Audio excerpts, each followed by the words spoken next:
Councilmember Spellman. We've heard from a lot of people who are in favor of this resolution and are in favor of the ordinance which will presumably come from this resolution. We've heard from some people who are raising, I think, very reasonable issues about the additional burden that's going to be placed on landlords if and when we pass this resolution and this ordinance. I have no doubt that there would be some additional burden on landlords if we were to pass a source of income ordinance.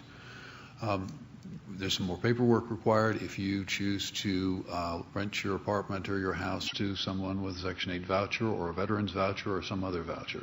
There's a little bit of paperwork involved. There's a little bit of hassle with HUD to inspect your unit periodically. That's a burden. On the other hand, we have to balance that burden against the benefits to people who don't have a lot of money and do need to live someplace. Right now, the Section 8 program, although it makes available rental units, about 40% of all rental units by design fit the rental requirements. They're at or below the 40th percentile of rents in the metropolitan area. 60% are not. Of the 40% of apartments which are available for participation in Section 8, 87% of those units are not available to people with vouchers because they just will not, as a matter of policy, rent to people with Section 8 vouchers or veterans vouchers or other vouchers. They just won't do it. We're also layer on top of that the fact that we've got a 2 or 3% vacancy rate in the rental market in Austin, Texas right now. And I can easily imagine how people with vouchers are going to find it very, very hard to find a place to stay. We can't let that happen. In other places around the country, you often find that there is a turnback rate of about 20% for vouchers. People have vouchers. This authorizes them to look for places to live, and they simply cannot find a place to live because the vacancy rate is too low, because there are too many places that will not accept vouchers. They simply can't find a place to live. Our voucher turnback rate is considerably less than 20%, largely because HACA is so well organized that they can help people, set people up with a very small number of apartments that will accept vouchers. They're pretty good at finding places for people to go. But there's a very limited number of those places. Those places have low vacancy rates, same as everybody else, and it's just a matter of time, I think, before that turnback rate gets to be as high as it is in many other places around the country. So I think we have to balance the burden to the landlord, which I think is real, against the tremendous benefits to people who need affordable housing. I think a lot of this has come out in discussion. I do want to point out one other thing, and that is that every single landlord in Connecticut, in Maine, in Massachusetts, in Minnesota, in New Jersey, in North Dakota, in Oklahoma, in Oregon, in Utah, in Vermont, and in Wisconsin has come to terms with this. In all of those states, that's 11 states, and some of those are pretty big states, and they're not all blue states.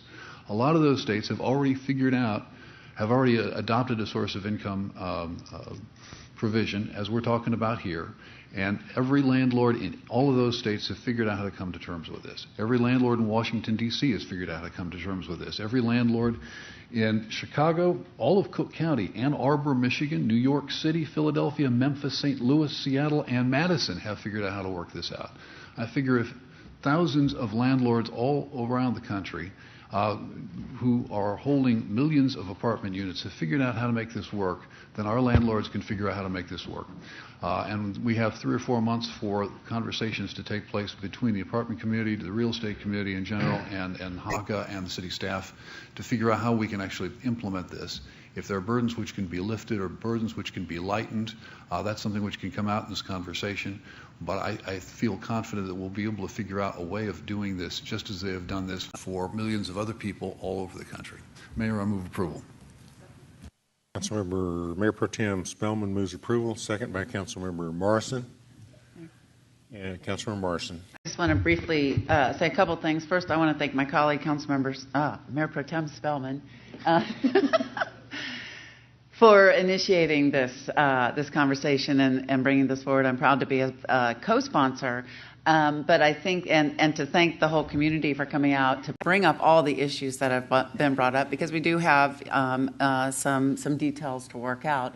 Although I think, as has been mentioned, when our group was the task force or the study group was working on the citing policy to help us figure out how to better achieve geographic dispersion, this was one of the recommendations that came out of it. And I think it's no surprise to anybody that it seems every single meeting that this council has, every single work session almost, we talk about the need for affordable housing as being one of the biggest challenges, the biggest threats to the city of Austin. And in that vein, we need to keep in mind that it's not just about bond money. It's just not just about federal money. It's about looking every which way that you can to be able to promote the use of our affordable housing and achieving the goals that we have. And this is one very important step in that. So I'm pleased to support the motion. Well, let me just say I'm going to support the motion also, and keeping in mind that this is just a step forward towards drafting an ordinance and receiving a lot of public input, such as what we've had here today, with an eye towards making sure that this is an effective ordinance, because I think it's needed, but also to address the concerns that were voiced by those who are here in opposition. So that's what we'll go through in the next few months, and I look forward to seeing a draft ordinance back before us that does those things, that's effective and addresses the concerns of the Board of Realtors and apartment owners and other rental property owners. Councilmember Martinez. Thank you, Mayor. I'm also going to be supporting the motion, and I do look forward to the conversation about the concerns that have been raised. But I may be the only one on the dais that actually has a rental home in the VASH program and in HACA's Section 8 program. And I can tell you, it's been nothing but an incredible experience with those tenants because of the testimony you heard tonight, that it's hard to get housing, and when they get it, they're going to do everything they can to take care of it and be good tenants. And as far as the process, I think I had to go to HACA once to turn in a signature, and then everything else was done via email, and then I had to meet the inspector at the house once, and that was all that was required to get it into the HACA program. So again, I'm not saying that everybody's experience is the same as ours, my family and I's, but it's been an incredible experience, and to have a single mother with 2 children who was living with her family at the time, to be able to stay in her kids' neighborhood. She happened to live right around the corner with her mom, stay in the neighborhood, have her kids stay in the school. It's just been nothing but a rewarding experience. And so I wholeheartedly believe from a policy standpoint that this is heading in the right direction. But from a personal standpoint, I have the experience that when I had tenants that weren't in the HACA program, they were much more difficult to deal with than the ones that have been most recently. So I'll be supporting the motion. Other comments? Those in favor of the motion say aye. Aye. Opposed say no. Passes on a vote of 6-0 with Councilmember Cole off the dais.